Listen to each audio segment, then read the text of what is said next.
আসসালামু আলাইকুম। আমার চ্যানেলটি যদি ভালো লাগে সাবস্ক্রাইব করে সাথে থাকবেন।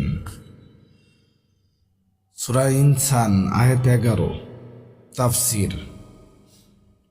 পরিমাণে আল্লাহ তাদেরকে রক্ষা করবেন সেদিন অনিষ্ট হতে এবং তাদেরকে দেবেন উৎফলতা ও আনন্দ।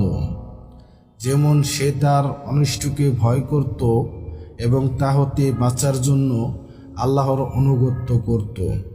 অর্থাৎ উজ্জ্বল হবে তাদের চেহারা এবং প্রফুল্ল হবে চিত্ত।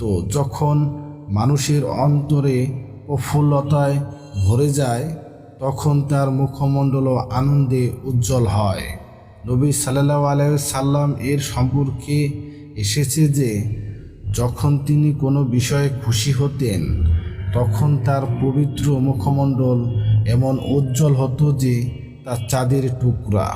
বুখারী যুদ্ধ অধ্যায়, তাবুক যুদ্ধ পরিচ্ছেদ, মুসলিম তওবা অধ্যায়, কাব বিন মালিকের তওবা পরিচ্ছেদ। ভিডিও ভালো লাগলে সাবস্ক্রাইব করে সাথে থাকবেন।